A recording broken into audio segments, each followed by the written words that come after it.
बिस्मिल्लाहिर्रहमानिर्रहीम। अस्सलाम वालेकुम। एमबी लर्निंग हब में खुशामदीद। ट्यूसडे 14 ऑफ फरवरी को यूएस प्रेसिडेंट डोनाल्ड ट्रंप की जानिब से फलस्तीन इसराइल कॉन्फ्लिक्ट की लॉन्ग हिस्ट्री में एक शॉकिंग इंटरवेंशन कर दी गई है। व्हाइट हाउस में यूएस प्रेसिडेंट और इस्राएली प्राइम मिनिस्टर बेंजामिन नेतन्याहू के दरमियान एक ज्वाइंट प्रेस कॉन्फ्रेंस कंडक्ट की गई है, जहां यूएस प्रेसिडेंट ने यह ऐलान किया है कि वो गजा स्ट्रिप को टेक ओवर करने की इंटेंशन रखते हैं।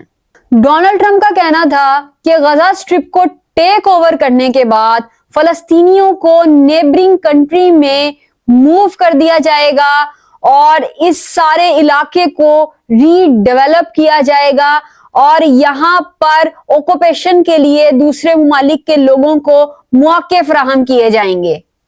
यानी फलस्तीन जिन लोगों का इलाका है, जिन लोगों की जमीन है, उन्हें यहां से निकाल दिया जाएगा और फिर इस इलाके को डेवलप किया जाएगा। और ये सब कह कौन रहे हैं जिन्होंने इस इलाके को इस हाल में खुद ही पहुंचाया है। Cut to the short, Donald Trump ethnic cleansing को इंडोर्स कर रहे थे। इस शॉकिंग अनाउंसमेंट में डोनाल्ड ट्रंप ने ये अल्फाज इस्तेमाल किए कि take over and on the Gaza strip. We'll take over the Gaza Strip and we will do a job with it too. Trump का कहना था कि उन्होंने विजुअलाइज किया है, इन्विजन किया है कि फलस्तीनियों को यहां से मुंतकिल कर देने के बाद इसकी ऑनरशिप यूएसए के पास होगी। गजा स्ट्रिप की ऑनरशिप यूएसए होल्ड करेगा। यानी गजा के लोगों की एथनिक क्लिंजिंग करने के बाद यूएस वहां पर पूरा होल्ड जमाएगा। इस प्रेस कॉन्फ्रेंस में डोनाल्ड ट्रंप ने यह सब तो बताया कि फलस्तीनियों को दूसरे मुमालिक में शिफ्ट कर दिया जाएगा, लेकिन ये सब होगा कैसे और किस हक से यूएस इस लैंड को टेक ओवर करेगा, ये सब बिल्कुल भी क्लियर नहीं किया गया यूएस डोनाल्ड ट्रंप की जानिब से। लेकिन अलबत्ता डोनाल्ड ट्रंप का यह कहना जरूर था कि हम इस इलाके को ऑन करेंगे और यहाँ पर जितने भी डेंजरस अनएक्सप्लॉइटेड बम हैं उनको हम डिसमेंटल करेंगे, जितनी भी डिस्ट्रॉयड बिल्डिंग हैं उनको हम लेवल्ड करेंगे और इस तमाम इलाके को दोबारा से डेवलप करेंगे। इकोनॉमिक डेवलपमेंट की जाएगी पूरे खाते की, ताकि वहां पर लोगों के लिए अनलिमिटेड नंबर ऑफ जॉब्स जो हैं वो सप्लाई की जा सकें। अनलिमिटेड नंबर्स ऑफ जॉब के अलावा हाउसिंग सोसाइटी बनाने का भी उन्होंने दावा कर दिया कि वहां के लोगों के लिए घर बनाए जाएंगे। इट्स आयरनी, डेफिनेटली ये एक आयरनी है कि वहां पर रहने वाले पहले जितने भी फलस्तीनी थे उनसे रहने का हक, इनफैक्ट खाने पीने जिंदा रहने का हक तक छीनने वाले ये यूएसए और इसराइल के लोग आज उस इलाके को रीडेवलप करना चाहते हैं। और रीडेवलप भी फलस्तीनियों के लिए नहीं करना चाहते, बल्कि दे आर सेइंग कि दूसरे मुमालिक के लोग यहां पर आएंगे जॉब की इंटेंशन से और यहां के रहने वाले लोग रीलोकेट कर दिए जाएंगे दूसरी अरब कंट्रीज में। क्योंकि डोनाल्ड ट्रंप के अकॉर्डिंग इस वक्त गजा जो है वो डेथ और डिस्ट्रक्शन का सिंबल बना हुआ है और वहां पर इस वक्त 1.8 मिलियन फलस्तीनी मुकीम हैं। तो इन तमाम फलस्तीनियों को अपनी सरजमीन छोड़कर, अपनी जमीन छोड़कर अपने करीबी मुमालिक में रीलोकेट कर जाना चाहिए, क्योंकि वहां की सूरत हाल में रहना गैर इंसानी है। और ये सब कह कौन रहा है जिन्होंने गजा को इस हालत में पहुंचाया है, जिसने फलस्तीनियों के लिए इस जगह को जहन्नुम बना दिया है। आज वो लोग जिन्होंने इस इलाके में बम फेंके हैं वो यहाँ पर अनएक्सप्लॉइटेड बम्स को डिसमेंटल करने की बात कर रहे हैं, इस इलाके को दोबारा से रीडेवलप करने की बात कर रहे हैं। लेकिन इन्होंने इस इलाके को पहले तबाहकुन बनाया ताकि इसराइलियों की राहें हमवार कर सकें, इस इलाके को ऑन कर सके। वो जो ग्रेटर इसराइल का उनका एक कॉन्सेप्ट है उसको इम्प्लीफाई कर सकें इस एरिया में। ट्रंप 1.8 मिलियन फलस्तीनियों को यह कहना चाह रहे हैं अब कि वो उर्दन, मिस्र और दूसरे अरब ममालिक में शिफ्ट हो जाएं, रीलोकेट कर जाएं। ट्रंप का कहना है कि फलस्तीनियों को मुख्तलिफ मुकामात पर तकसीम किया जा सकता है। ताहम ये बात याद रखी जाए कि आबादी की, शहरी आबादी की जबरी नकल मकानी बैनुल अक़वामी कानून की खिलाफ वर्जी है। इंटरनेशनल ह्यूमन लॉ के अकॉर्डिंगली शहरी आबादी को फोर्सली डिसलोकेट करना, फोर्सली डिस्प्लेस्ड करना प्रोहिबिटेड है, सिवाय इसके कि शहरियों की हिफाजत या फौजी जरूरियात इसका तकाजा करें। अदरवाइज तो फोर्स डिस्प्लेसमेंट को वॉर क्राइम भी कंसिडर किया जाता है। Arab countries including Egypt, Jordan, in fact Saudi Arabia, इन सब ने इस तजवीज को टोटली मुस्तरद कर दिया है।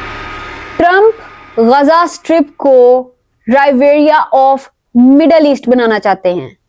राइवेरिया is the meaning of coastline, means वो उसको मिडल ईस्ट की एक कॉस्ट लाइन डिक्लेयर करना चाहते हैं।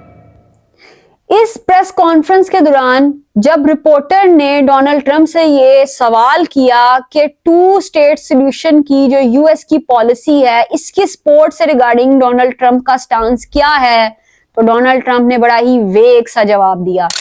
क्योंकि डोनाल्ड ट्रंप जिस कंट्री से बिलोंग करते हैं, विच इज यूएसए, उसकी फॉरेन पॉलिसी डिकेड से 2 नेशन सॉल्यूशन की डिप्लोमेसी को फॉलो कर रही है।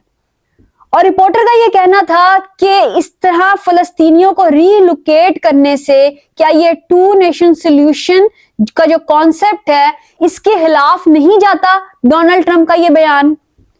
इसका जवाब डोनाल्ड ट्रंप ने दिया, नो, इससे 2 स्टेट 1 स्टेट या इनफैक्ट किसी भी स्टेट की पॉलिसी को कोई इफेक्ट नहीं पड़ेगा, क्योंकि इसका पर्पस सिर्फ और सिर्फ इस इलाके को रीडेवलप करना है, यहाँ के लोगों को फिर से नई जिंदगी देना है, क्योंकि गजा स्ट्रिप के बुरे हालात की वजह से ये जगह रहने के काबिल नहीं है।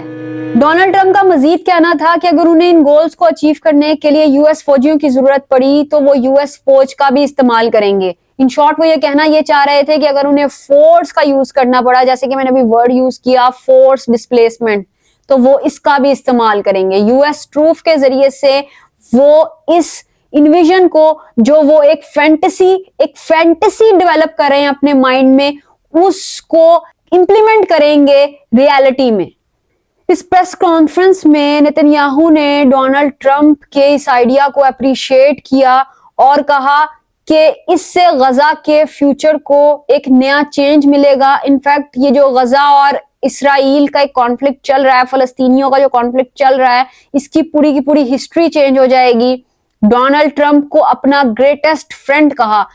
इनफैक्ट उनका कहना था कि व्हाइट हाउस में इसराइल का इस वक्त ग्रेटेस्ट फ्रेंड जो है वो डोनाल्ड ट्रंप ही है, क्योंकि डोनाल्ड ट्रंप ही एक ऐसे पर्सन है जिन्होंने जब से सीट संभाली है वो एक टोटली अनरियलिस्टिक बातें कर रहे हैं।